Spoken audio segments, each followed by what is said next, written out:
This is Football Daft with Stephen Purden, midfield dynamo and average actor, Chris Toll, target man, suspicious character, and with the top end of Stevenson,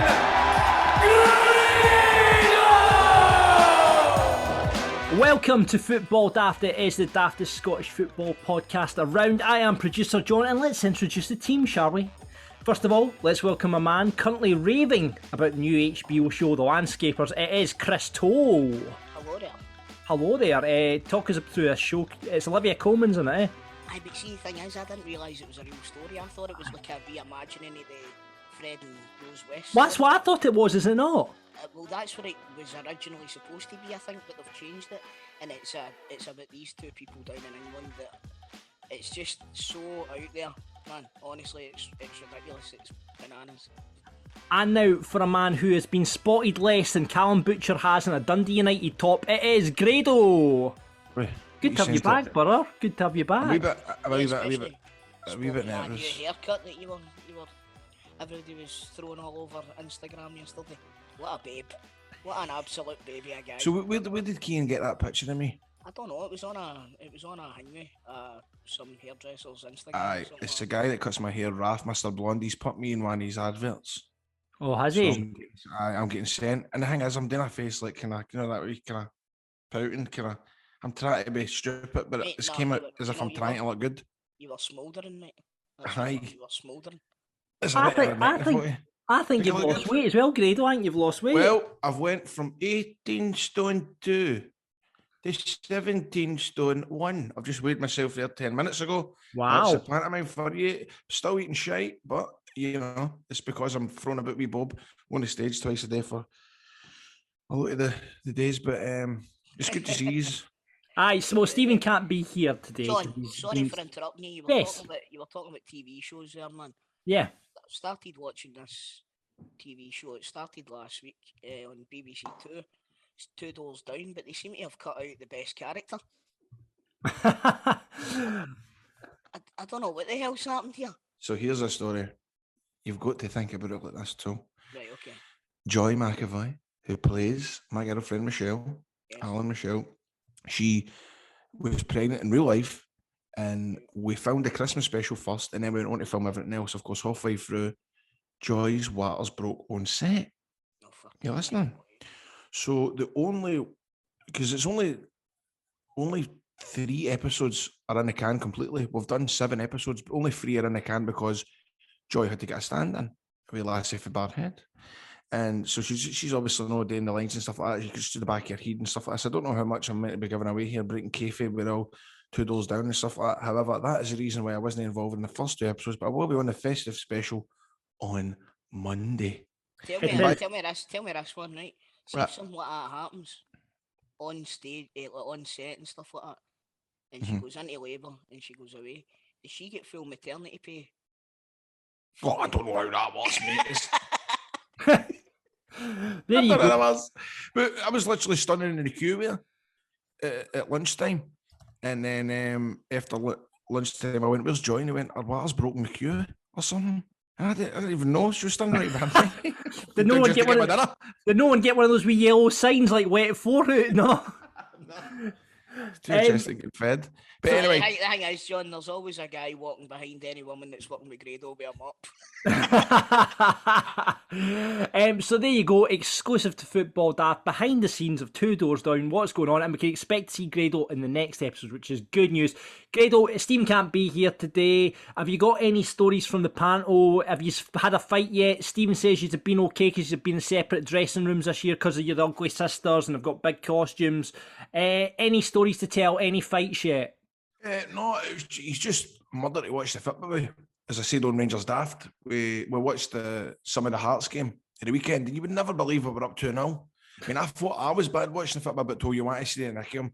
Even the makeup artist guy was going, "Oh, they're going to be in a mood. They must be getting beat." And I'm going, "We're winning 2-0." Bob's throwing things and jumping about, and the best bit is he's standing there wearing a pair of tits and Oregano and walking about, storming about in high heels, swaggering about. Brilliant. Brilliant. We've no fair look just yet, but that's probably the reason, because I'm not in his dressing room this year. Right. Because he's completely opposite for me. I am a messy bastard, and he's OCD the other way. You know what I mean? I can imagine that. I can imagine being that type, right enough. Yes. So that's good. Good that Football Daft's still together, but unfortunately Stephen can't be here. So, but we'll press on. So Stephen was here last week. The boys are back in, all good. But before we get into the football, chaps, couple of things I need to clear up for the last couple of shows. Grado, you would have loved this chat last week, and I was gutted you weren't here. We were basically talking about the most you've ever eaten in one day, right? Oh, wow. Now, someone, Crumb on Twitter has weighed in here. It says, on the subject of the most you've ever eaten in one day, I once went to Domino's that was next door to a Subway, ordered a large meat pizza, and then asked them not to slice it. I went next door, got a foot-long BMT, took the lot home and wrapped the pizza around the sub and ate it as a calzone. Oh, that's brilliant. That is a legend. That is some heavy going, but innit? Chris, you like your scran as well. What's the most you've eaten in one day? See, believe it or not, I actually don't eat a lot at all. No. I hate when folks say that too. No, Grado, you've been out for lunch with me. True, you're right. Did I even make a dent in that? No, do you know what? But I hate when you watch. I'm not saying this is you too, but do you know hate when there's like right fat bastards on Jeremy Kyle or something like that, and they're on talking about like how they need to lose weight, and they go, and the best is I'm not a big eater. I'm not a big eater at all. I'm like, you're lying bastard. Mate, honestly, God, I don't know what the fuck it is with me. I think I'm meant to be 6 foot. Because if I was 6 foot, I'd be a fucking string bean. Do you know what I mean? But anyway, for me, I think it's along the same lines as Subway. No wrapped it in a pizza, but I think I ate 2 footlongs in one day. Decent. But, however, I've got a wee cousin, and we went to Malia, right, for a holiday one year, and he always does it everywhere he goes. He is a big eater, but he's not a fat guy or anything. He's just like a big tanky boy. They annoy me enough, folk like that. Right, and mate, he sat down and I sat and watched them eating 7 McChicken sandwich meals. 7 McChicken sandwich meals? Not just McChicken sandwiches, meals. And do you want to know what the best part is? He finished it off with a double cheeseburger. Fucking hell, Jesus. Grado, you must be in contention. You must have some days in your life when you've been out with a wrestling or what have you, and you've sat down, you've done fucking everything. When you've been in America with TNA. Well, not so much in America, but a couple of weeks ago, I was really quite embarrassed by it.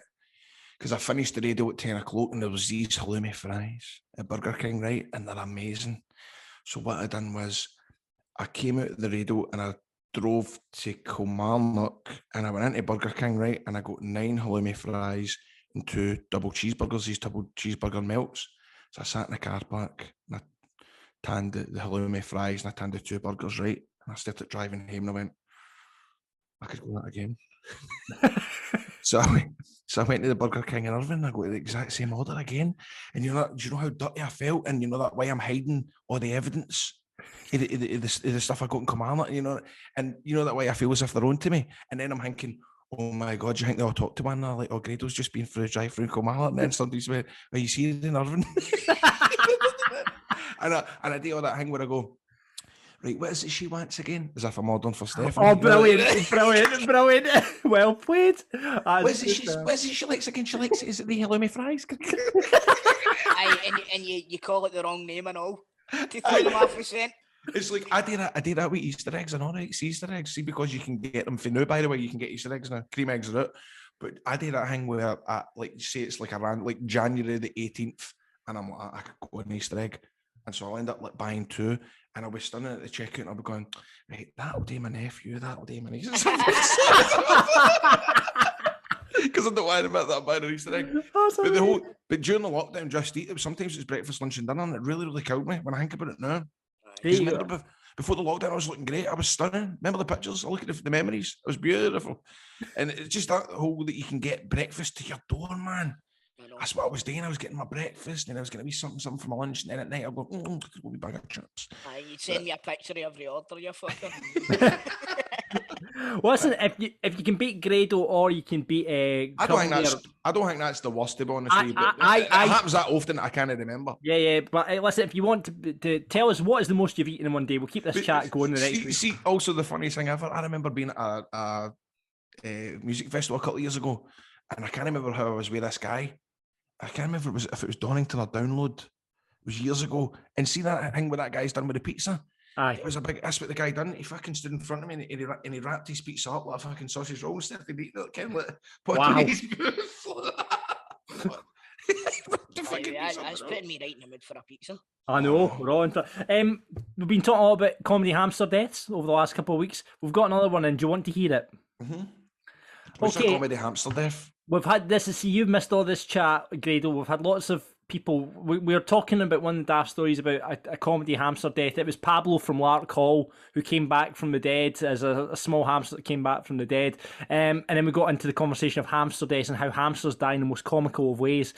Jordan's weighed in and says, my dad used to be a manager in a pet shop, and part of the daily routine was to take the hamsters out and hoover their cages, put fresh shavings and beddings in. I used to work weekends with my dad when I was about 11 or 12, and I was told to hoover my cages when my dad opened up, so I did.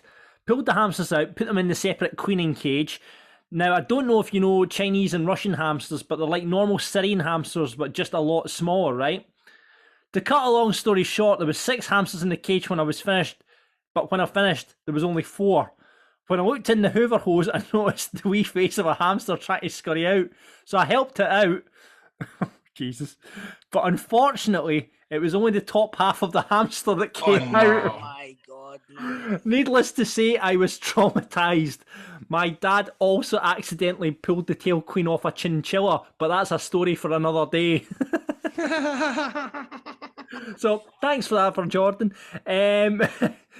Other tweet and our correspondence that came in is from Blair Campbell, who was talking about the cock-up at the Champions League, and he thinks, Grado, that the Scottish Cup draw that you did doesn't get spoken enough after the Champions League cock-up. No. I hate No, talking about that. I've only just seen it for the first time. Now. Really? Do No, you know the shit have I not told you about before the shit I copped for that? No. Oh, it was brutal, man. See the guy that I done about Kieran? He had to Kieran? message me. See the abuse I got for that? He had to message me see if I was all right. Big Kieran Achara. Aye, love the guy. So the shit, you did take a bit of shit for that. I mean, there's a couple of legendary cup draws. We obviously had the Rod Stewart one, we had the cup draw that went tits up and it flashed back to David Tanner, who just never got a fucking clue what was going on. And then we had, you just wasn't bad, Grado. I mean, you just didn't know what camera to look at when you're holding up the balls. Because what happened was, before we done a rehearsal, right, and the camera one of the cameras was sitting to the right of me, right next to a big telly, and it was like you could watch yourself on the telly. So I was kind of like I was constantly looking at the wee camera, the telly at the side, and Michael Stewart and Stephen Thompson were there as well. We were having a wee bit of banter with them. And then when it went live, of course, I pulled the ball out and I went to the right hand side to see the camera, and the camera wasn't there. So then I moved it to the left hand side to find a camera there, and then Keenan's going, "Just in the middle, mate." But then obviously everybody was going, "Oh, he's trying to be funny. He's trying to do a Rod Stewart." And I swear down on MD's life, I never done that on purpose. And I just knew it. And I think part of the reason was because did you say the number, or did I say the I know you said the number. You said the number. 22. I remember I copped a lot because I think say Rangers were like 18. I was like 18. You did. Something like that. Yeah, no. But the abuse I got was I was like, I thought you did. I'm never doing that again. You didn't have to throw the Celtic ball away though, Grado. You see my point about this Champions League. I don't know if you're in agreement with me at all. But see, they try to make it like WrestleMania, the fucking cup draw. Or us starting and getting folk on, and it's been 3 years long. See if you just concentrate it and getting the balls right, and just here's the draw, starting now. Man United will play, rather than we're here to celebrate this and give out awards, and you need to take basketball that shit, can't they? Have 2 separate events. Aye, just concentrate on the draw. In fact, just get the Champions League draw done in the dressing room after the quarterfinals or whatever, or after the last game. Listen, there's an app on the internet. They can just put the teams in there. It does a Facebook draw. She does it. Takes 2 seconds. There you go. What was I going to say? I'm not a big fan. I see this seeded teams and all of that. See, once it's in knockout stages, it should just be every team in a hat, whoever draws whoever. Because that's the way a cup tournament should be. Rather than the stipulations. Aye, there shouldn't be any sort of like you're building walls for teams, like wee teams getting far. You know, like, say for example, like, remember the year Gretna went to the Scottish Cup final, Yeah. right? See if that had have been like seeded, they wouldn't have been one of the seeded teams. You know what I mean? So they would have got drawn against, say, a Celtic or a Rangers or something like that earlier in the tournament. I think, see, if you're doing seeded draws, it takes the, for want of a better phrase, and I fucking hate it when folks say this, but it takes the romance out of it, if you know what I mean. Just Totally. a straight draw. Just get a straight draw done. All this fannying about. Just get a straight draw. Home away we go to the races. That's all we need. In fact, even the group stages, fuck it. Aye, fuck it. Just a straight draw. We'll get some fucking belters. You know, PSG, Barcelona, Munich. You all know, in the one group. Aye, exactly. Fuck it. Let's do it. Let's do it. Sheriff, Rangers, and fucking Airdrie Town Centre. So what has been happening in Scottish football? Well, we're talking about it. Obviously, at the moment, Omicron is running rife across Scotland. In fact, I'm waiting on the results of a PCR test. So if it happens during the podcast, that'll be exciting. So we'll wait and see if it happens while it's recording. If I get the results in, will John get Christmas or will he vote? Will he not? We'll wait and find out. Here's a wee bit of COVID questions for you, John. So see, you've obviously been exposed to it and you're having to go for a PCR test. Now, do you know if that's Omicron? No, we don't know. We don't know. You don't. So see, so what happens with you isolating then? Because there's another thing that because Omicron's about, if you do, even if you're double vaxxed, you still need to isolate. Yeah. I think if it does turn out to be Omicron, I will have to. I don't know, but I don't think it is because the person that was my close contact didn't get told it was Omicron. So I think I'm all right. So you get told if it's Omicron. No, but wait a minute, because my missus's pal, her full family basically got COVID at once there, and one of them had Omicron. Oh, right. We shall find out then. So it'll be very exciting during the podcast if we find out if it's positive or negative. We'll keep you informed throughout. But Dave Martindale's come out and said that the Scottish Premiership should bring forward its January break. Dundee United had to shut down their training base yesterday after a positive lateral flow test, and they're expecting the results today. Obviously, they play Rangers at the weekend, so wait and see what happens there. St Johnstone were without Chris Kane last night because he had a positive test in a household member. What do you think, boys? It kind of makes sense for me to bring forward the winter break. Just it's all going crazy at the moment. Do you think David Martindale's right? When is the winter break scheduled for? Is it the end of After January? the Old Firm. After that, the last fixture's after the Old Firm, isn't it? It's January. It's 2 weeks in January. And how long are these Celtic players injured for? Now, there's a good question. You wait a wee minute here, young man, right? What you need to remember is David Martindale is a dyed-in-the-wool Rangers man. So he's not going to be saying that about Celtic first. Fuck yourself. But I mean, the rules are currently that you know, if you have 13 players fit and Was that the rules? 13? 13, yeah. If you have 13 players did fit. you see that game in France a couple of weeks ago? It was I think it was France, and one of the teams could only field 9 players. And they went ahead? Aye, and get this, 3 of the players that they could field were goalies. So 2 goalies were playing outfield. You're joking? And they were getting beat 10-0 at half time. Right, I need to look this up.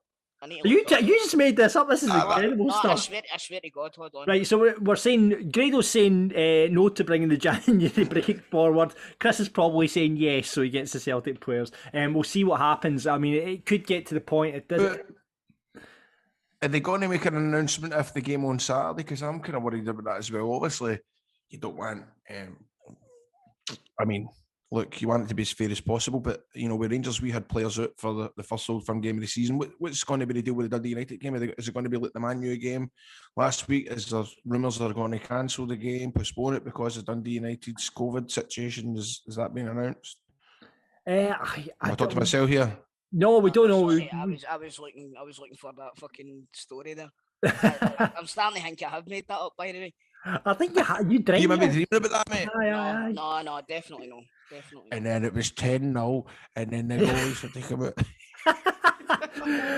out. So we'll wait and see with the situation with the COVID. Last night, both the Old Firm sides in action. Rangers won 2-0 against St Johnstone. Gabe, did you see any of the game? And no, we were on stage, but I did see the goals, and we were getting text updates. People were saying Rangers were playing some of the best football they've played since the start of the season. That goal, that second goal, was tremendous. Just a pity we couldn't score more, but it really looks as if we're kind of turning it on a wee bit now, Rangers. We look completely different to how we were a couple of weeks ago when Gerrard was still at the helm. It looks as if we're buying into the mantra, as I said on Monday. Yep, the philosophy. That was the Gio Van Brani. The philosophy, the mantra. Philosophy. Chris, do you see much of the Celtic game? Yes, and I can tell you right now, Ange's ethos was definitely at play last night. The ethos. I should have used that word. That was your wee word, wasn't it? Ethos. My word, my man. Here, too. Yes. What were you doing at Hingway? What were you doing when Celtic scored in the 96th minute last night? Do you know? You jumped a bit daft. We're going to be honest, aren't we? I mean, I had to watch it on the old dodgy because I couldn't find it anywhere, right? So I was watching it on the dodgy, and yeah, it's a wee bit of lag, and I've stupidly left my notifications on for the goals. And it came up, and it totally took the excitement out of it for me, to be honest with you. I hate when that happens. I hate that. That happened last week, and all Bob texted me saying I was watching it on Sky Go. Was watching it on my phone because I got to the pantomime early, and obviously, and I'm sitting there going, because Hearts were all ours for the first 5 minutes. What was that game on Sunday there? Aye. It was Sunday, mate. Hearts game, it was on Sunday. Aye, I'm still relevant on it. You know, that way, and I'm going, because I text him going, oh, we don't look good. Hearts look up for it. And I'm going, oh my God. And then he goes, yes. And I'm going, surely we've not.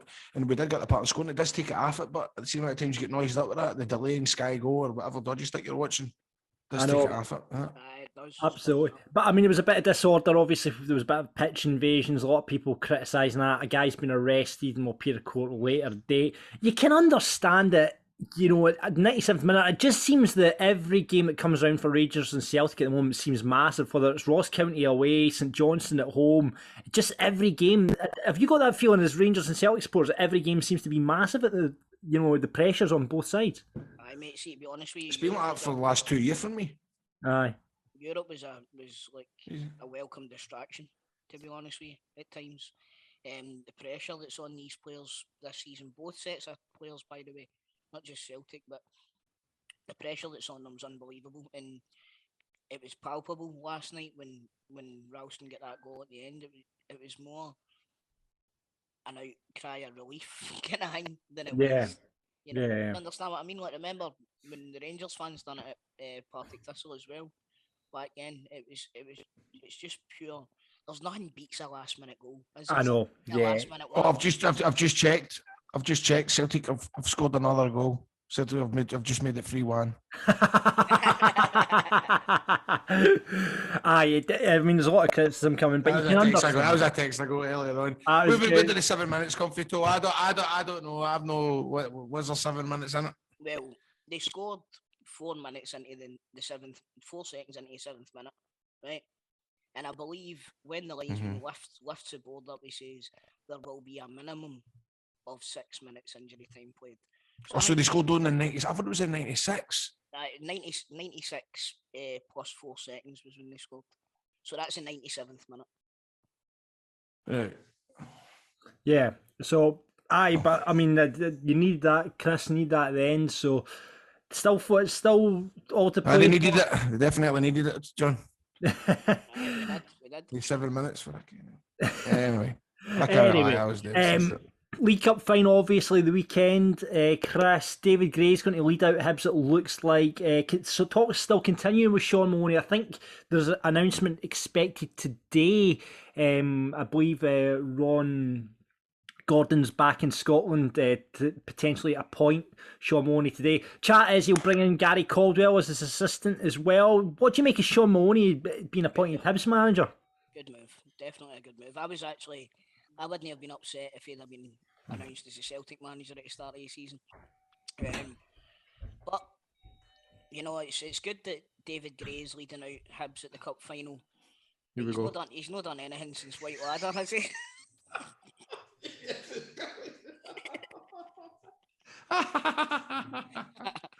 Oh, that's funny. Yeah, what I say is, but the other night about see Sean Maloney, it's a welcome, fresh idea in it. You know what I mean? It's no this fucking Jockey Scott and Malky Mackay and Morris Malpass and Ken all the old. Aye, John Hughes and all that. All the Do you know what I mean? ones that go round and round. It's you know, it's you. Was it you that had a shout about Kevin Thompson being Hibs manager as well? That would have been. Yeah, I like these. I like that idea rather than the same old guys getting fucking. Do you think? I mean, leaving the Belgium, the assistant manager of Belgium, when you're going to Hibs, you know, it's a. Do you know what he's going to have? He's going to have a huge insight into good young players for Belgium. Yeah, well, that is true. That is true. He'll definitely have that. So I'll be interested to see how Sean Maloney works out. If Hibs does go through for him, he's certainly got good pedigree behind him. So. Yeah. Bob was saying, I said he was offensive the other day, but he was talking about his kind of squeaky voice. Do you think that could be an issue? His wee squeaky voice. Well, that's what he said. I said, you can't say that. I said, it's not done fucking Stevie any harm, has it? Brilliant. Right, that's the football now for a daft. Here we go, Grado. I know you love this bit, so I'll let you choose the story today. Would you like to hear how Quality Street should be renamed Inequality Street? Would you like to hear about Vladimir Putin's unexpected former job? Or would you like to hear about the reality star that sells her farts? There's only one winner there. Let's hear the fart talk. The fart talk? Right. Okay, a reality TV star is making $70,000 a week selling her own farts to strangers. Stephanie Matto has built up an impressive following on social media after she appeared on the show 90 Day Fiancé, which I don't know what that is, but it's kind of like Married at First Sight, apparently. She basically ended up with this big audience, and then she's turned to the professional farting game. She basically bottles up her flatulence in a jar, seals the top shut, and then mails it out for $1,400 each. Right? Wow. Apparently she goes through a diet specifically for this as well. She eats beans, protein, hard-boiled eggs, protein shakes, yogurts, all to build up the flatulence so she can pump into a jar and sell it. The big question is, Grado, would you consider doing it yourself? Well, I've never been a fan of other folks' farts. I like mine. Didn't you? Everybody kind of likes their own wee farts, don't they? You know, yeah, everyone likes their own. Yeah, it's like. Do you like to smell your own farts, John? How do you? No, I don't really smell my own farts, but you know when do you get a wee fright? Do you get a wee fright when you pump? Do you go, oh? I can imagine you getting a wee fright. Oh, no. I've pimped. Not quite. But I wouldn't consider. I mean, it depends what you've been eating, I guess. But you know, you wouldn't consider. Listen, see the likes of this stuff, man. Fair play to her. She's making dosh. It's like, see, for a while, I was watching this lassie eating fid on YouTube for a while. You know, she sits and she'll say, right, give me suggestions what to eat next week, and they'll say, eat Japanese food. And then next week she'll have a big box of Japanese food. She'll be eating sushi and all that. And I think it's got to do with the sound. See, the folk like the sound. Folk like the sound it. And I kind of get it for a couple of days. I was watching stuff like that. But the farm thing's a bit. I mean, is it her farts? Never been my bag. Nah, I don't. I mean, it takes a certain time, but I have to say, $70,000 a week just selling your own pumps. That's pretty good. How is there so many people that are buying these off her? You stocking fillers for folk at Christmas, isn't it? So if you want your very own football daft stocking filler, we can sort that out for you for a certain charge. For Grado, you could have Chris Toll, Stephen Purden, or Grado's fart in a jar. How much are we charging for this? Don't you fucking think you're getting away with it? You can have George's and all. You can have mine as well. So just how much are we charging for this? Oh, how much is she? Jump on the Patreon. I tell you what, if you become a Patreon subscriber this week, you can choose whose fart you want in a jar. Patreon.com/football daft. I'd say £150. That's what I sold my breeks for. Remember that? Oh, I remember when you sold your pants for 150 quid. Aye, that's true. Your pants. I'm not going into that again. We won't get into that. By the way, I've not even washed them. So, if you want fart in a jar, we'll deal with that if you sign up for Patreon. On the show today, we'll be playing for the Pies as usual. Player profile, playoff. Big question. We're looking for your festive 11. Take 11 footballers, make them festive, and put them into a team. We'll be talking about that. We'll reveal last week's swankiest moment with Eldorado Tonic Wine and get you to vote on a new one. Grado doesn't have 3 riddles, but luckily, because I've been substituting for Grado for the last few weeks, I've got 3, so I'll do the riddles again this week. Do you know, this is about welcome. Do you know what? This is good for me. I'm just easing myself back in. I want a wee shot at playing the game. Brilliant. Well, we'll do that later on. Teammates is with Clyde One Super Scoreboard host Gordon Duncan. And we've got a busy show to come, so stay tuned. And we'll also hopefully find out the results of my PCR test.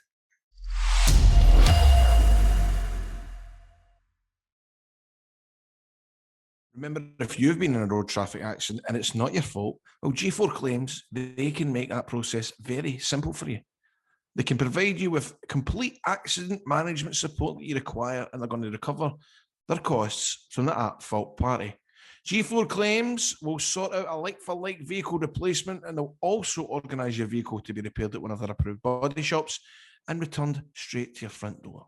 Should your vehicle be deemed a write-off, don't worry, they're going to recover the pre-accident value for your car, write you a big fat check for it, and best of all, it won't cost you a penny as they charge the at-fault insurance direct. Now, they don't cold call, they don't buy data, and once I've processed your claim, your insurance will remain unscathed. Nicole and the team over there, they won't take on your case if they don't think they can help.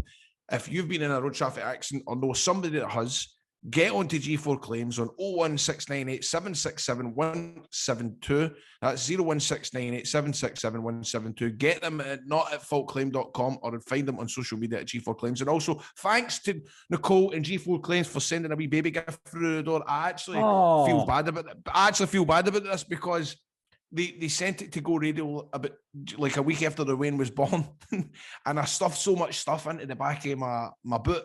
And it wasn't until Sunday night, I'm going, oh shit, there's a big bag of presents. And then I saw that G4 Claims had got my wee present, so I feel bad. So Nicole and G4 Claims, everybody there, thanks so much. Get involved. G4 Claims, not in fault. Claims made easy. Made easy.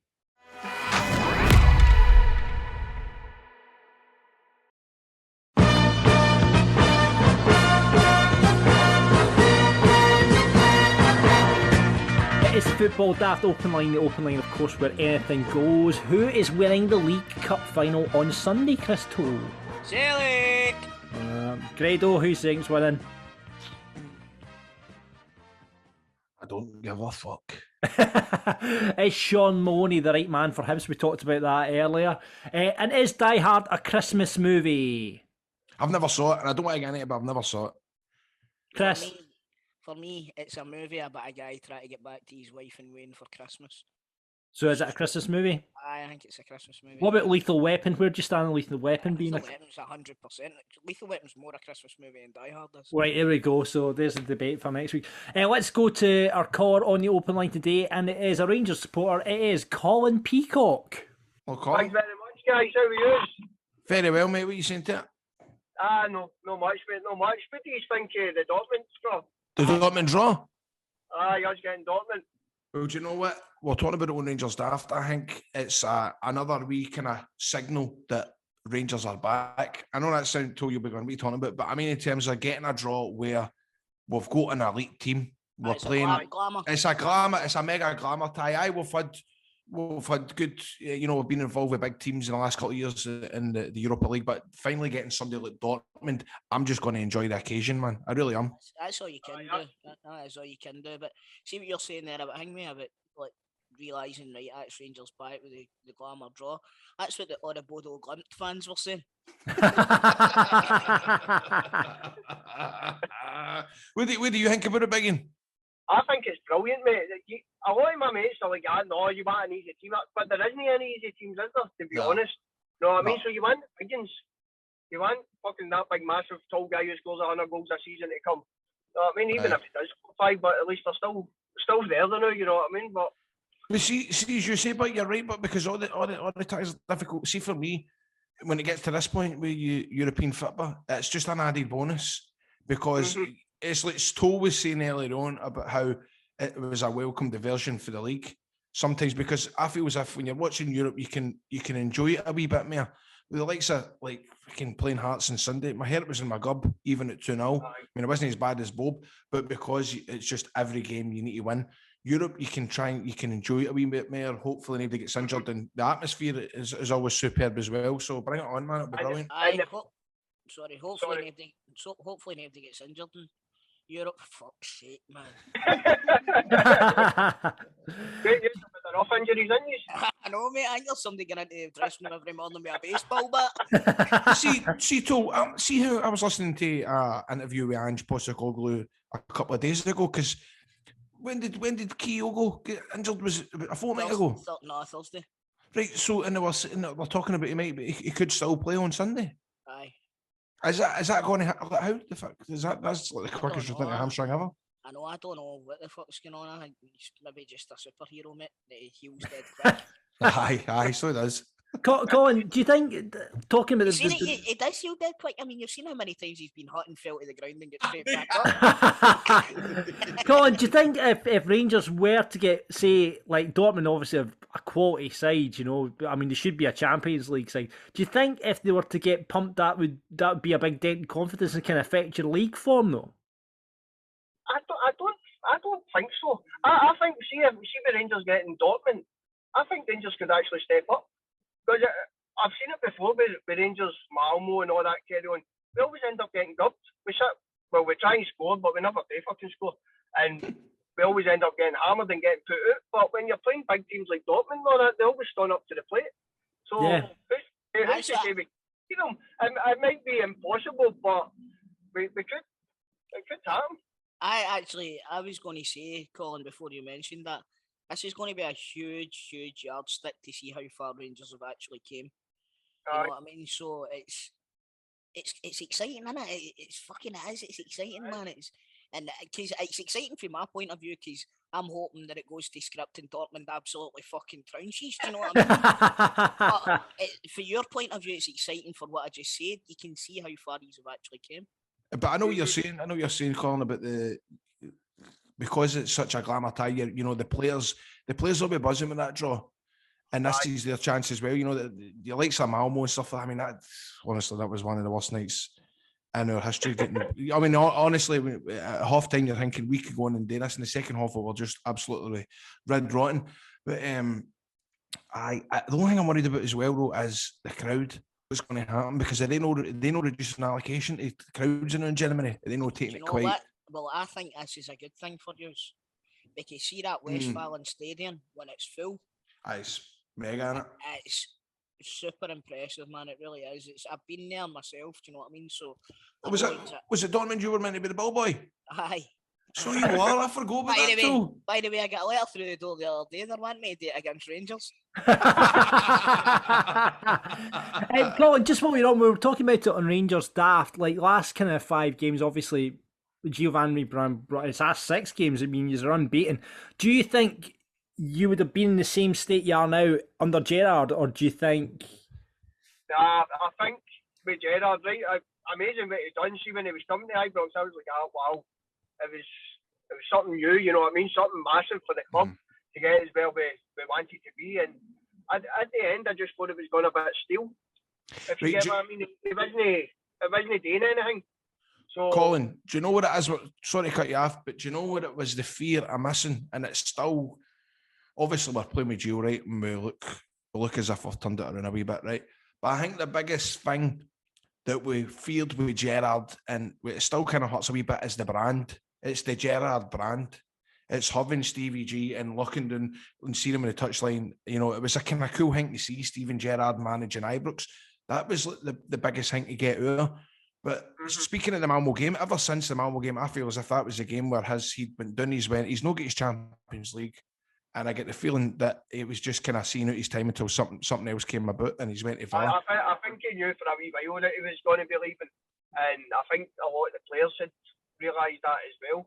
But with Gio coming in, I think he's made a big difference, you know what I mean? Took them back. They're playing the way with the hunger and the fight, you know what I mean? The way Gerrard did have them last year and the year before in Europe and things like that. Here too, let me ask you this, right? Because obviously I've not spoke to you for a couple of weeks, right? But how do you feel that Gio's gone in terms of Mate, we did look. I've not seen a minute. Right. Honestly, bearing in mind I've been moving house and all that, so the only time that I've made to watch football has been to watch the Celtic games. But you know, clearly the results are there. He seems to have shored up with defence. They're not conceding the first goal every fucking week now. Do you know what I mean? So there's, you know, all signs point to positive. But I think, like I said, a big yardstick will be Borussia Dortmund and also the Celtic game in January. It'll be a big. It's a really big game for both clubs. Not long away now. Colin, listen, thank you so much for coming on the open line this week, mate. No problem, guys. I appreciate it and I love the show. Thanks very much, Colin. Cheers, Colin. Thanks, Colin. pal. Thanks very much. Cheers, buddy. Thank you. Bye-bye. And that was it for the open line this week. Just a quick one. If you want to be on the open line next week, just look out on Twitter, Football Daft Pod, if you want to get on. Football Daft's big question. It's Christmas time. It's mistletoe and wine, children singing Christian rhyme, logs on the fire and gifts by the tree. And as it is Christmas time, we thought we'd put together a festive 11. Take a footballer, make them Christmassy. We've got your suggestions on Twitter, but we've also got some suggestions from Grado and from Chris. Grado has spent 5 minutes thinking of these, so Grado has 3 festive footballers for you. Grado. Actually, just for 4 right. Here's my first one. Claudio Reindeer. Claudio Reindeer is good, yeah. Ryan Jack Frost. Yep. Noel Hunt. Brilliant. I was one of mine. Oh, he's got it, Chris is. And then I've got Connor Goldson, Frankincense, and Craig Murr. Frankincense the bill. Aye, something I was trying to get a Frank in, but there you go. Brilliant. What you got, Chris, Tom? what you got? Bauble, Balde. Balde, amazing. That's a murder. And Bertie Auld Lang Syne. That's new gear. It's still festive period, isn't it, mate? Aye, I'll give you that. Who you got, John? I'll give you Bauble Malcolm. I'll give you that one. We've been inundated with suggestions from the listeners this week, however. Chris, do you want to kick us off? Aye, no bother, John. So Jordan comes in, first of all, with Jordan White Christmas. Yes, Motherwell striker. Right. Lewis says Danny Manger. He says Claudio Cranberry sauce. And Turkey Soo Young. He's got mixed up there. It's Florian Cranberry. Yes. That was good. I've got from Sean Fashion Sakala la la la la la la la. That's brilliant. Andy says Ulysses De La Cruz, ex-Hibs left back, yeah. Dave Mack says Vladimir Weissman. That's good. That is a double. It's a doubler. Oh, sorry. You're up, John. Ross, I like this one. Elf Hadj Juf. Elf Hadj Juf is decent. Stephen comes in with Harry Candy Cane. Yep. Bob says Roberto Carlos. We've got the Crunchy Initiative. That's Brilliant. actually this must be from our brother because my brother runs the Crunchy Initiative. He goes, Kevin McAllister, as no Christmas is complete without watching Home Alone, of course. That's brilliant. That's brilliant. Greg, this is a good one. Greg comes in with Mistletoe what? Gavin's wrote Santa Claus in goals. Yeah. We've got Callum with Darren Rudolph and Jason Ewell. John sent in somebody must have been bad because he's saying Joe Lumpa Cold. Santa Cazorla and Fabian Elf. Decent. Simon says Rudolph Scatchel, Andy Carroll. That's a good one. And Jesus Navis. What's that? Has Dennis Wise Men. Scott says Gordon McQueen's speech. Graham says Slay Griffiths. Plus, he's got a Christmas pudding up his top these days. Graham. Right, and this one is a regular correspondent. Always comes in with something related to Mark Kerr. And here we go. It's from DC. Marky Christmas and a Happy New Year for his wee dog Alex Totten. He is Totten, super Totten. No one likes him apart from Kerr. He loves Champman and some biscuits, and he shites everywhere. So, always we get a nice little Mark Kerr, Alex Totten chat from DC. So thanks for that. And that is this week's big question.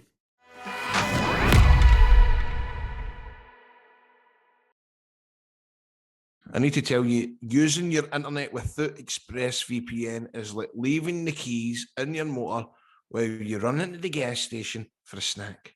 Most of the time you're probably fine, but what if you come back to see somebody driving off of your car?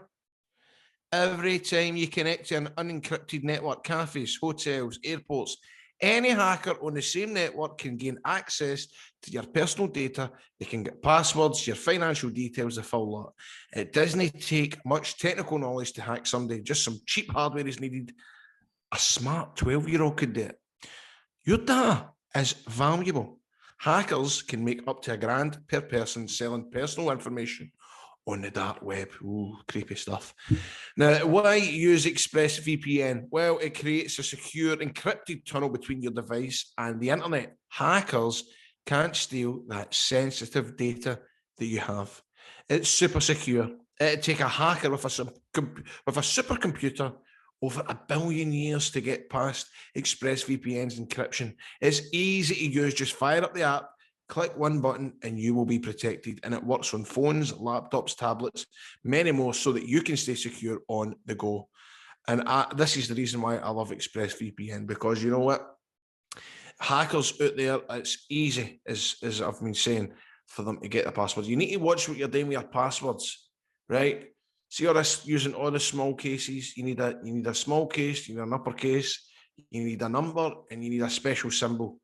And you need quite a lot of them, because it could take you up to 30,000 years to find out your password if it's that. But see, if it's all lowercase, they can get it instantly. Whereas ExpressVPN, if you've got that hooked up, you don't even need to worry about stuff like that. So secure your online data today by visiting expressvpn.com/daft. That's expressvpn.com/daft, and you can get an extra 3 months for free. That's expressvpn.com/daft.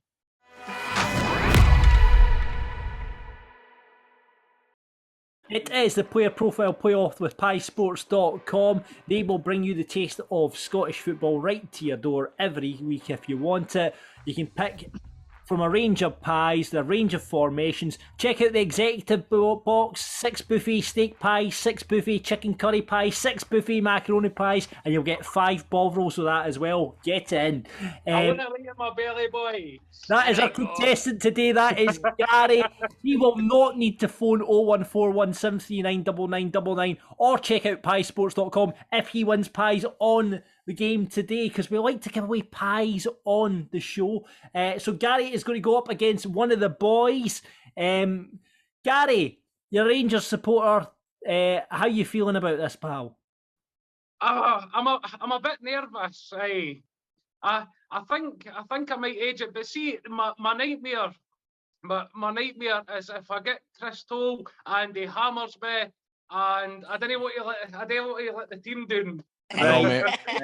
We could get an old firm, Gary. We could get an old firm. I'll explain the rules to you. You probably know them. I'm going to read out a player description.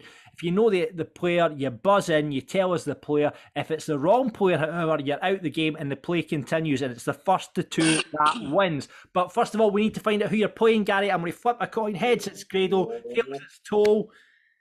And tails, it's Toll, which puts you in a rather unfortunate position this week, Gary, I'm afraid, because we're focusing on the League Cup final. So one of these players are either going to be a Celtic player or a Hibs player. I'm glad I'm the one that. So you're up against Toll, so best of luck. This is going to be a tough ask here, Gary.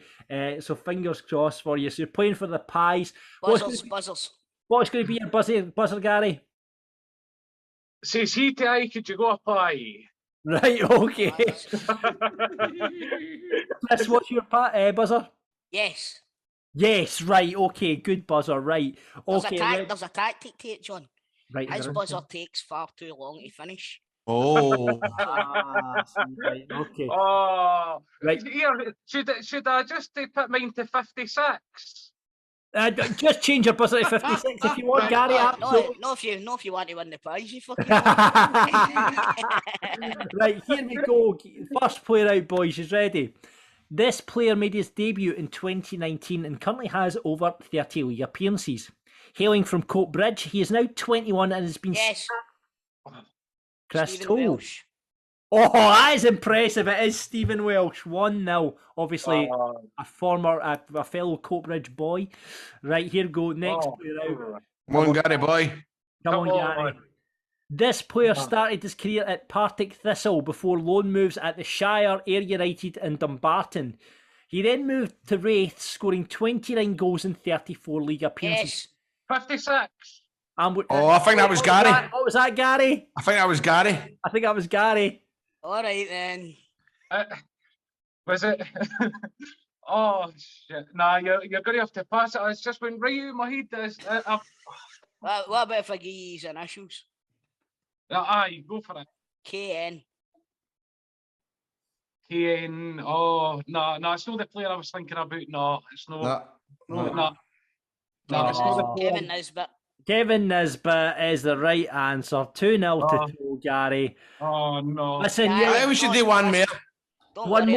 One more, right. Okay, here we go. This midfielder turned left back has never left this club and has amassed over 400 league appearances winning the League Cup. Oh, come on. Oh, Chris, you're not even giving him a chance here. What is it? I'm not giving him a chance. Who is it? After he's 56 debacle. Right. It's Lewis Stevenson. It is Lewis Stevenson. Right, come on, Gary. Right, I've got one more player. Gary, come on. One more player. Come on, Gary. One more player. You can do this, Gary. You can do it. Eye the Tiger. Right, here we go. What about name one Hibs or Celtic player? Let's try and do that. Yeah. See, as a Rangers supporter, we're not focusing too much on both clubs. That is very, very difficult. Like, can you not remember the Hibs team that turned you over a few weeks ago? No. Yeah, but what about yesterday? Well, Ross County just about turned you over last night. But I say, at the end of the day, all that matters is the 3 points are on the board, Gary boy. 3 Right, points are on the board. Right, Gary, come on. Right, we'll give you one more. Gary, Right, right. Just name one football player. Right, okay. Right, starting from now. Right, this player started at Ashdod, breaking into the team when he was 17, but is now 30 years of age, having spent the last 8 years in Scotland. He has made over 200 league appearances and won 7 Premiership titles, 4 Scottish Cups and 5 League Cups. He has 37 caps for Israel. Oh, God. Come on, Gary. You've got this. You've got this. You've got this. 37 caps for Israel. He's won 7 Premiership titles, 4 Scottish Cups, 5 League Cups. He looks like Mr. Bean. He looks like Mr. Bean. His name sounds like Benjamin Button. Beer Seaton. Beer Beaton. Yes! Well done, Gary boy. Well done. I can't believe that was a question for the prize. Yeah, listen, even though I've got the booby prize, I didn't feel as much at that. Well done, Gary. Oh, Christ. A 3-1 victory to Chris Toll. Chris, what are you going to keep the prize? You're going to give him to Gary? No, what? Christmas time. Tis the season to be jolly. There we are. And I will be much more jolly now that I've got pies to eat this week.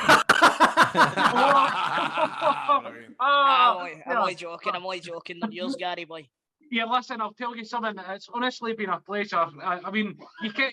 I was just saying to the wife there. I love every single minute of coming on the podcast. I really do, boys. Aye. It's been absolutely superb. Aye. And I was going to ask a wee quick question, by the way. I was going to see. Well, obviously it's going to depend on how busy everybody is, but I was going to invite you onto the Rangers podcast. There's Toll going podcast. There's Toll make a wee appearance on it. I'm renovating a house, mate. I've not even got time for this podcast. Listen, mate. I'm the same. I'm doing radio and panel and try to do this, but see in January once it's all stoked, I'll come on it for you. Listen, that would be absolutely superb because I mean the whole thing with that. I mean having a guest on like yourself as well. That's bloody tremendous. Can I get a wee plug for it? What's it called? It's Four Lads Had a Dream podcast on TikTok. Gary, thank you so much for coming on the podcast. Been great fun having you on, pal. It's been a pleasure. Listen, thank you to all you. It's been absolutely tremendous. Thank you very much. Very much, Gary. No, that was a pleasure, man, honestly. Remember, if you want to get pies, just like Gary's just sorted himself out there with, head to piesports.com now.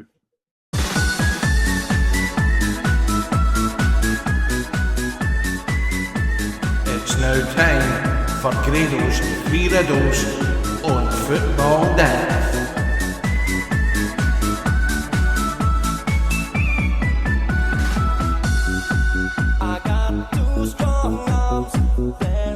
Do you know what? I've been in radio a long time. Over 20 years. That is the best jingle I've ever heard in my life. Better than the kitchen. Is it the kitchen warehouse for families go? Oh yeah. Better than this one. Families go. That was a good one. Remember this one? Need more blood. You remember that one? I do remember that one. Give blood now. Give us a shout. What was your favourite radio jingle? We'll do that next week. It's that point in the show where we get your minds working with 3 riddles. They're guesses to footballers. Play along wherever you are. You might be in the car. You might be listening to this on a train. You might be listening in your house. You can play along as the boys play. Before we start, though, congratulations to everyone who got last week's riddle correct. Have a bash at it to see if I can get it in 10 seconds. I've not seen it. You've not seen it, right? Were you on last week, too? Chris wasn't on last week. Do went on, Grado. See, you can get first in with this one. The Life of Basmati. Declan Rice. Brian Rice is right. First in with the correct answer. That's a good one. This week was Ali McDonald, so he goes on to the leaderboard. The current leaderboard stands as follows. Chris is on 21, I am on 17, Stephen is on 11, Nicola Purden last week with a fantastic performance is on 1, Ryan's on 1, Jack's on 1, Ian Meiko's on 1. Nicola's on 2. Oh, Nicola's on 2 actually, you're right. Jack's on 1, Ian Meiko's on 1, Ryan Barr's on 1, John Mitchell's on 1, Albert's Legends on 1, Declan Ramage is on 1, Pat the Pallet Prick is on 1, and Ali McDonald, new on the leaderboard, is on 1. Right, boys, are we ready for this week's riddles? Because Grado forgot to write them, so Grado gets to play the game for the first time ever. He is the master of the riddle, so I'm expecting... Can he really cheat in this, couldn't you know? No, I'm expecting good things from you. Chris is obviously top of the leaderboard, looking to add to his score, but Grado, I expect you come up with these riddles. I think you'll get these straight away. Okay. Right, you ready? Mm-hmm. First riddle is, message to this person sounds like a hold-all. Message to this person sounds like a hold-all. I should actually say message to this footballer sounds like a hold-all. That sounds better. Message to this footballer sounds like a hold-all. Message. It takes a wee bit of thought, this one, actually. Message to this. Sender us.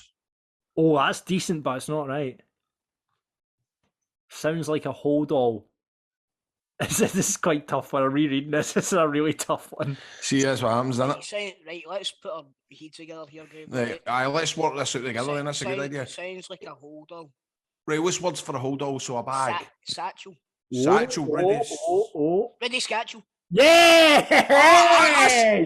No, I said it before you said it. No, you said Rudy. You just said Rudy. I mean, you know what I meant.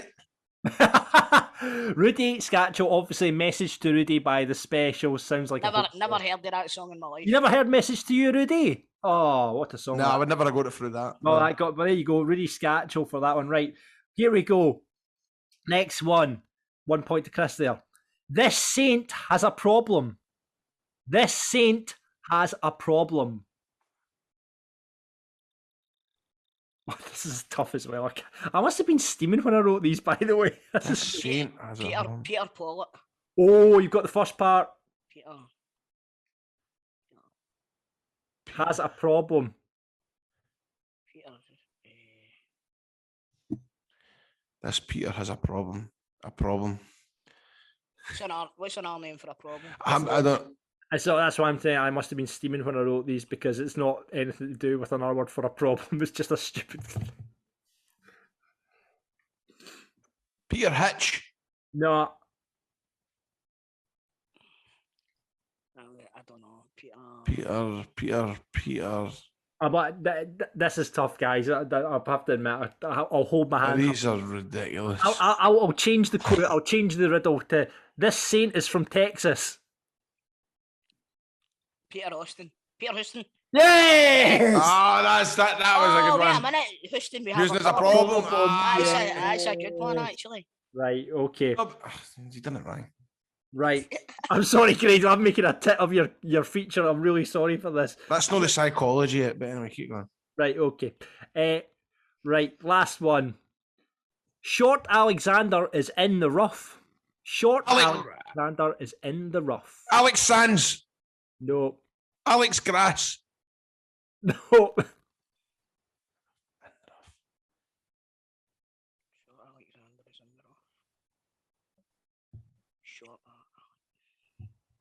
Is it Alex somebody? It's Alex something. It's not Alex. No. Short Alexander. Xander Diamond. Yes, Grado! Yeah!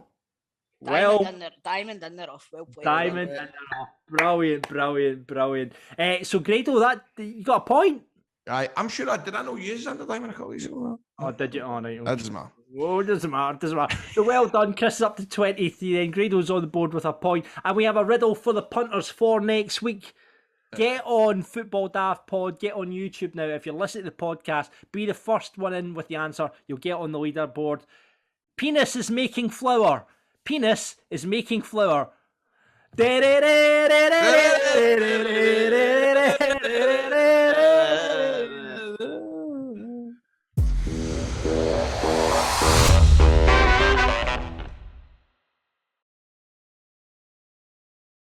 Gentlemen, it is time for the Eldorado Swanky Moment of the Week. Remember, as we always say on Football Daft, ask for LD at any swanky bar. Easy to drink, short, fruity, finish with a trace of caffeine. Beautiful. They're doing this mulled Eldorado wine. Check out their socials at the moment. I'm going to give that a try over Christmas because it sounds pretty good. You'll get Eldorado at your local convenience store. You can follow them on Facebook. Hit up Eldorado Tonic Wine on there or on Insta, or check them out, eldoradotonicwine.com. Celebrating the swanky taste of Eldorado every week on Football Daft. We pick out our swanky moments from Scottish football. We get you to vote them on Football Daft Pod on our Twitter page. The results from last week are as follows, guys. In last place, poor Nicola Purden's choice of the Sex and the City spin-off, and just like that, only got 4%. So, you ever watched Sex and the City too? Aye. Do you like it? Seen every single episode. Have you really? Have you really? And the two movies, mate. Aye. Would I like it? Mate, it's absolute dog meat. It's a lot of shite. I watched it all under duress. Right, okay. Have you not watched the spin-off then, the new one yet, Tone? No? Mate, I can't cope with them. Honestly, do you know what they are? They're the worst of society. They women. The absolute dregs of society. The worst of society.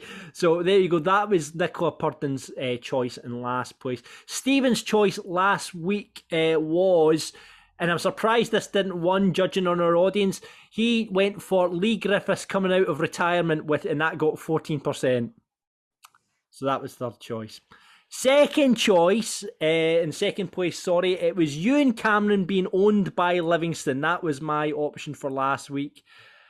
That didn't quite beat our winning choice this week, which was from our listener on Twitter, Vertical RM, who put up the clip from the West of Scotland League when 10-man Blantyre Victory tried to break up field on the counter, only for Irvin Meadows sub to take out two men at once. We called that one the two-man takeout, and that got 45% of the vote. You can see that video right now on the Football Daft Twitter. So well done on the win. But let's pick out another bunch of swanky moments for this week. Grado, you're only back this week, so let's get you to choose first. What's going to be your swanky moment of the week? Well, I wouldn't do this any justice, but Sergio, fucking, how do you say? Sergio Aguero has retired from football, and And I thought I'd maybe pay a wee bit of tribute to the boy because I can't do him any justice, but I know somebody who's more talented at talking about statistics and Fitbit. He's a 12-year-old boy. He's just about to become 13. I am going to be taking a line of Chris Toll's son, Cian. I want Cian to basically tell us what happened when Sergio Aguero retired from the football game. This isn't fair. How? I'll tell you this. I better get a fucking chance with Perry and get her to give us a story one day. You'll be waiting a wee bit of time, mate. I'll pass the hell. Right. So thank you. Okay, so here we go. Cian Toll is going to tell us why Sergio Aguero is the swanky moment of the week. Cian, why is Sergio Aguero deserve to be the swanky moment of the week? Because he's retired. So tell us about what happened. The news coming out of Barcelona yesterday. Did people expect it, Cian? He had some heart problem. I can't remember how what happened, but I think he was playing and a monitor or something was going off and it was going, oh dear, this isn't looking good. Yep. Mm-hmm. And he got subbed off and everybody was just pure surprised. No, is there any sign of it being COVID related, vaccines or anything like that? Can you confirm anything like that for us, Cian? No, you can't confirm that. No, you can't confirm. And did you manage to catch the press conference where he said that? Have you saw any footage of? I actually haven't. All I've seen is a picture. Pep Guardiola was there, which is cool. So he made the flight out to go and see Sergio. Aye, to Barcelona. Mm-hmm. And do we know if he's got any plans or going to Largs to get his badges or anything like that to become a manager? Is there any talk of that? No, I don't think anything's been said yet. But see if you're him, I don't think you're wanting to push yourself through anything so quickly. I think if something big like this has happened, I mean, you've just stopped being paid $300,000 a week. I think you'd like to have a nice wee break for a wee while. Aye. Go on holiday for a couple of weeks or something like that. Aye, enjoy yourself. Mm-hmm. Exactly. Right. I mean, amazing career, Sergio Aguero. 508 league appearances, 282 goals, 101 caps for Argentina, 41 goals. Probably go down, Cian, would you say one of the best number 9s of all time, or he's certainly up there, is he? Aye, I'd say that he's up there, especially for this generation. Like, I'd say it goes, but for me, it goes Lewandowski, Suarez, then him. For my generation. Oh wow, he Suarez is above him. All right, Suarez is interesting. I think Suarez has become the second top goal scorer in Barcelona history. But that doesn't matter. Aguero is still up there. He's a spectacular player, and it's a shame that he's away and he's left. Well, there you go. Vote for that's Cian Toll, everyone. I mean, I couldn't have said anything like that. Fantastic. So there you go, Cian. Thanks very much. So there you go, Cian Toll. I'll get you a wee bit of chocolate. Tell him I'll send him a wee bit of chocolate. There you go. Grado says he's going to send you an Easter egg. So there you go. Sergio Aguero is Grado's nomination for Swanky Moment of the Week, and thanks to Cian there for filling us in on the details of that. Chris Toll, what is your Swanky nomination? I'm not even going to lie to you. That was actually going to be my nomination. No, right, okay. So, is it really? It was. I'm going to need to hang up with something. You give yours now, John. Right, I'm going to give you. I've got two options, but I'm going to go for this one. After the Champions League cock-up, with the draw we talked about earlier on, Stenny tweeted out the following: "We are pleased and confused to announce that we've been drawn away to Real Madrid in the Champions League in the round of 16. # We Are Warriors." I saw that. Good banter for Stenny Muir there. So I am going to nominate Stennis Muir in their Champions League round of 16 draw for my Swanky Moment of the Week. Right, I know it's supposed to be football daft and it's better to be based in Scottish football, right? But I'm actually going to go with the cock up for the Champions League draw purely because that is potentially the last time you would have ever seen Ronaldo versus Messi, and they had to scrap it because the draw was all fucked up. Wow. So, aye. That's a good one. My Swanky Moment of the week is UEFA getting fucked over for trying to fuck everybody else over. Right. Okay. I've just realised that this might be this could be football related, but this has just popped into my head. Who I spoke to this week? Right. I made contact and spoke with David Snedden. David Snedden of Fame Academy fame. Yes, Dave Snedden of the Fame Academy fame. I spoke to him this week. We done it on the radio because I thought, what's happened to that guy? Because remember, he won Fame Academy. But he's a writer now. He's making Here's the fucking deal, money Toe. over Right, okay. He has wrote for the top dogs. He's wrote for Lewis Capaldi. He's writing for a One Direction boy. He's been involved in so many hit number ones. And it's funny because why I wanted to speak to him was because I actually met him outside Ibrox in 2003 when we drew Man United in the Champions League, and he was kind of invited along. I don't know if he was on the pitch and stuff like that. It's funny because I thought you would have maybe picked up this toe when I said David Snedden, right? But he was outside Ibrox and folk were asking him for autographs and stuff like that. And I had my ma. I phoned up my mum from my mobile phone. I went, Mum, I'm with David Snedden. And he went, all right, hi, how you doing? He's not this kind of thing, right? And see when I get him that night, right? Know what she says? Can you guess what she says? Who the fuck's David Snedden? No, she went, oh, how did you manage to meet him for High Road? Remember there was a David Snedden to the High Road? That's right. Oh, man. Brilliant. So do you want to change? You want to stay with? No, I'll keep my... What would they? No, you don't need to put that. It's no Scottish Right, okay, right, that's fine, right. But that's a nice story about David Snedden there, Grado. Thanks for that. Right, and this week's listener nomination comes from Regan Chapman. I don't know if you boys seen this. This was Streatham Rovers Twitter, right? They put out a team sheet, right? Basically, they've tweeted, here's the team sheet for tonight's game, and we're absolutely furious because Sydenham have fielded their players to spell out SRFC are shit. We know this for a fact because Dane Francis, a striker, is wearing number 3. Hope the league committee throw the book at them for this. So they've basically numbered their players to spell out SRFC or shit on the team sheet. That is genius. They've not actually made a complaint about that, have they? I think they have. Right, well, you want me to burst your bubble here? Oh, what are you going to hit me with? You know, this was in 2019. Oh, was it? Oh. And to me, I feel bad for spoiling it, but I reckon this is a work. You reckon this is a work? I think they've went, let's get together and make something funny for Twitter. Why don't we see if we can look up what the score was and all that, and if they had an actual complaint raised with the FA? Aye, it happened in 2019. Oh, Grado, that's really busting my bubble because this has just went viral this week, I think. Oh, really?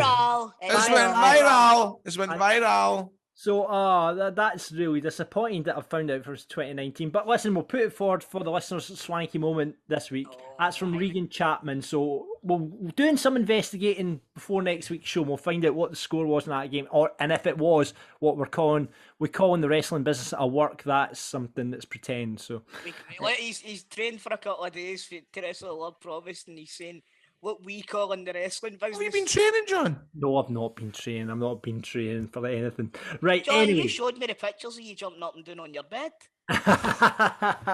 So that is your nominations for the swanky moment of the week. Grado, what is yours?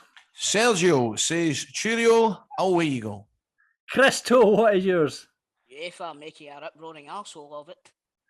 Mine's is Steny versus Real Madrid, and from the listeners, it's SARFC are shit.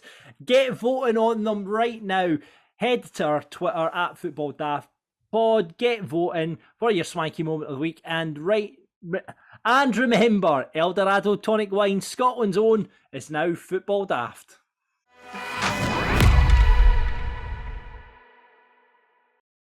Remember, you can get more content now for Football Daft if you head to our Patreon. It's basically a content service which we provide. You'll get extra content from the show. You'll get the video version of this podcast so you can see Grado's swanky new outhouse. You'll see Cian Toll giving his thoughts on Sergio Aguero. You get all that by checking out the video version. You also get up there the outtakes. You get the chance to be a pundit on Rangers and Celtic Daft. And the video versions of those shows as well. So you get all that, chance to get cameos from the boys. We need to get some cameos on the go in the next week. Well, whose birthday is it? Is it nobody's birthday? I know, you can get a cameo for... Does nobody want us to do a wind-up video for their mate or something like that? Exactly. I guess Steve Austin's birthday today. Is it Steve Austin's birthday? Yeah. Well, if Steve Austin wants a cameo from you guys, he can do that by signing up to Patreon. Patreon.com/footballdaft. Get lots of content up there. Pick what tier you want to go on. You'll also get up there all the teammates from all our former guests. But we like to give you a wee taster of what that might sound like. And this week, it is Super Scoreboard host Gordon Duncan. Worst dressed. Oh, wow, what a competition, because Gordon DL comes in like a frustrated gym teacher, you know, like the sort of like baggy navy trackies. He sounds like that. I can imagine him like that. Very in he's like leisure wear, and he's had a couple that spring to mind. By the way, the standard isn't very high, so I could pick anyone, but I do remember a couple of sort of baggy navy tracky bottoms, then the kind of stripy polo shirt, like the only thing missing is the whistle. Aye. And he's got that sort of creepy edge like PE teachers have as well, so I'd need to go him. I can imagine that. It's a bit like, remember when you'd have like a sports day at the school, or like a sponsored walk, and English teacher would turn up in their gear that they wear outside of school, and it was atrocious. A bit like that. A pair of Dunlop trainers on. It's going to be him. I think I'm going to twist every answer to make it. Moaniest. Ooh, God, that's probably him as well, by the way. Is it? Depending what context, like in and around the show, it probably is him. But then, like, having played football with some of the guys, like, playing five-a-sides with Alex Ray and stuff, wow, what the guy's just an absolute animal, like, as you would expect. Aye. It's ridiculous, like, he takes it so... I mean, Alex must be, like, in his 50s, and he would, you know, that kind of phrase, but kick your granny, like, he totally would. Aye. So, I remember me and Grado played in the Legends game at Ibrox, and I was in Alex Ray's team, and we went out to warm up on the pitch at Ibrox. And obviously I'm surrounded by all these fucking legends, man. I'm kicking the ball, so we're just warming up, and we're passing the ball to Alex Ray, and he passed it to me, and I passed it back, and it was my first touch. Oh, no. And he actually grilled it, and he's like, calm down, relax. I'm like, aye, alright, man. And then I'm just kind of like jogging away from him because I don't want the bogey. See, that freaks me out. But you know what, here, I can't remember who told me, right? But somebody told me, Gordon, that they play football with you, and they say you're right into it. You're mega hard to go along with. You're quite... you scare folk. See, I certainly don't think it's scare folk, but I would admit that. See, if I had to hold my hands up to one character flaw, it probably is that. I can't, do you know what? I can't stop talking, see, when I'm playing football, so I'm moaning at somebody. Nothing wrong with that, mate. Nothing wrong with that. That's good. I don't really moan at other people anymore, because I've really realised that I'm not very good either, so I wouldn't do that. But sort of amateur referees and stuff, it is verging on like a Tourette's, honest. I'd rather stand and argue with the ref in the centre circle than so I would love to see you playing fives and Alex Ray get the ball and you're like, fuck's sake, Alex, come on, what are you doing? No, see, that's the thing, I wouldn't do that, but I do talk a bit too much on there probably, but he's a different level. He's aye. I mean, I remember one time at the end of a game, I played with Alex Ray and I went to cuddle him, Ken, and he was a bit like, oh, do you know what I mean? Like, right, chill out, man. I was kind of sorry, apologising for trying to cuddle him. Do you know what I mean? I don't think he's a cuddler. Who do you want to back you up in a fight? Jim Duffy from the Super Scoreboard team, all day long.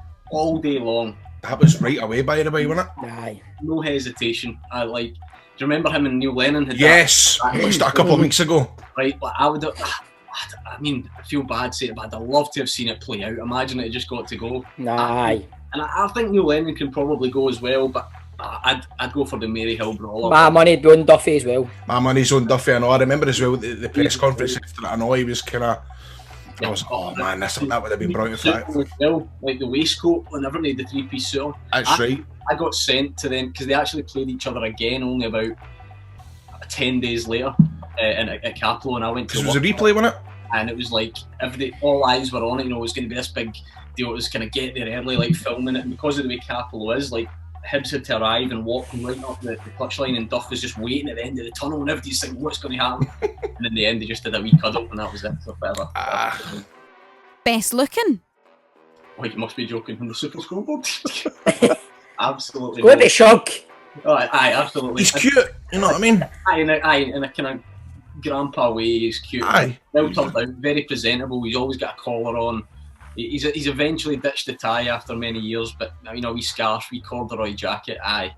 The only thing I would say, I mean, I would never go as far as saying he's good looking, my God, but Mark Wilson's got better with age. When I see pictures of him when he played, he looks ridiculous compared to what he looks like now. Especially with Healy Hansen on the other day, mate, in that menu. That was brilliant. I was in notes at that last week. There's a bit of context as well. The boy's been in touch again, and he sent me like the full menu. So whatever this Indian restaurant in Cumbernauld is, for some reason, a young Mark Wilson's on the menu, and he's with like it's Michelle McManus, Eric Bristol, the darts player. Eric Bristol. Teacher's pet. Hugh Keevins and George Bowie are the only people that can do whatever the fuck they want and Clyde won and get away with it, no doubt whatsoever. And a quick story to underline that: the old gaffer at Clyde once, sadly no longer with us, said that his one golden rule above swearing and above anything else was don't say that Santa's not real on the radio, right? That's right. And Hugh, in a way that only Hugh can do, decided to say it one night. It didn't even have anything to do with anything else. A guy had phoned in about, my wee man's gutted because, I don't know, Rangers lost at the weekend or whatever, and Hughes went, tell him Santa's no real. And I have no idea why I said it. That is a pure ringer, I've heard that. That was me, Adam, job centre. Aye, he's got a lot of credit in the bank, Hugh, but hasn't he? Aye. Who never gets the round in? Oh, by the way, that would be a competition, because I think Hugh, I would go for Hugh because he's Lord Lift. You know what I mean? He can't drive, so he's forever getting people doing his favours and lifting and laying them. So he would fall into that. And DL's bad for a bargain. He's the type of guy that would go into. I know you can do this in like a market or whatever, right? But he'll go into like an established shop like Asda and just ask for money off some. Aye. That blows my mind. I'm like, the price is on it. Like I don't get that. Like he will not control it. So it needs to be him, I think. Biggest bam up merchant. Hugh. Yeah. Hugh is, isn't he?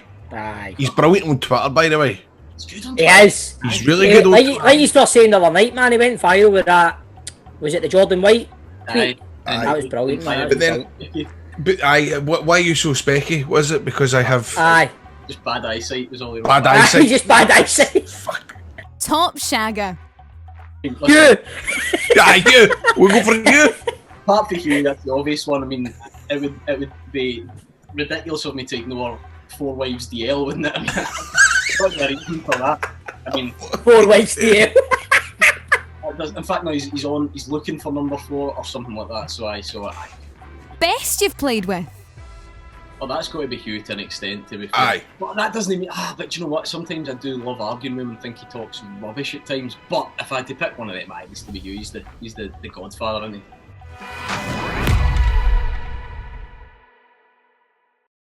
So that's it for this week's Football Daft. Thank you very much for listening. We were a man down. One of these days, boys, we'll have the full team back together. I can't ever see it. I would think in January, once the boys have finished their panto, we'll have the full team back together. Hopefully next week. I mean, the only problem is, what date's next week? The 23rd and the 24th? What we doing? Are we stopping for holidays or whatever? We're going to have 2 weeks off over Christmas. We're going to have a winter break, and then we'll come back for the old to do something special off the back of the old firm. But yeah, Stephen will hopefully be back for our Christmas edition next week. In the meantime, check out Rangers and Celtic Daft. You'll get them on a weekly basis. Remember, sign up for Patreon if you want more content. Patreon.com/football daft, where you'll be able to see the video version of this. And get us on social, Football Daft Pod on Twitter, Football Daft Podcast on Insta, and just Football Daft on Facebook. A couple of tasty games this weekend. Obviously, Chris, it's Celtic versus Hibs, the League Cup final on Sunday. What are you thinking of that? 2-0. 2-0 to Celtic. In the Premier... I never said that, John. All right, okay. This is true. In the Premiership, Rangers against Dundee United. Grado, obviously. Well, if it goes ahead, it'll be a tricky game, and obviously we'll want to put a payback for the game at the start of the season. So yeah, very much looking forward to that. I welcome 3 o'clock kick-off as well, I'm sure. Aye, 3 o'clock on Saturdays are rarity. Makes sense there's a right battle at the bottom. Livingston versus Ross County on Saturday. That's going to be interesting to see how that turns out. Ross County are good. Well, obviously they were unlucky to lose against Celtic. St Johnstone are in trouble. They are. Well, they've got Motherwell are at home to St Johnstone this weekend. So again, that's a tough game. Motherwell. Hampton told him being the manager of the year, boy. Davidson. Aye. That was last season, mate, when they won 2 cups. But yeah, I mean, they obviously lost. They lost Jason Holt. Who else did they lose? They lost Jason Holt and the other good player, the other midfielder. I can't remember. Ambrose. No, I've still got F. Ambrose, haven't they? But yeah, they've lost a couple of good players, and yeah, they're struggling a bit this season, bottom of the table. So that's a big game for them against Motherwell on Saturday. In the Championship, Partick Thistle Wraith looks like a tasty encounter. Montrose versus Queen's Park, second versus third in League One, and Stranraer versus Kelty Hearts in League Two. So What have Arbroath got this weekend? Falkirk have got this weekend. We have got, I cannot remember off the top of my head, but it's Martin Rennie's first game in charge. Kenny Miller just confirmed it as Falkirk assistant as well. Happy with that, John? Happy that Kenny Miller's come in. Martin Rennie, be interesting. It'll be interesting to see what that is. He's only on a 6-month deal until the end of the season. He's come from the MLS. He's managed all over the place in like Korea and all these kind of places. It's a few years above me at school, so I'm just a bit worried. That's the oddest description of a manager I've ever heard. Isn't it? But it's an interesting appointment. It's not one I'm 100% behind, but listen, if he does the job and can get us winning again and try and Well, if nothing else, mate, he'll take the heartburn away. Hey, there you go. So that's it for this week's Football Daft. Thank you very much for listening. We'll hopefully have a full team, a full squad back next week. And yeah, see you on the next one.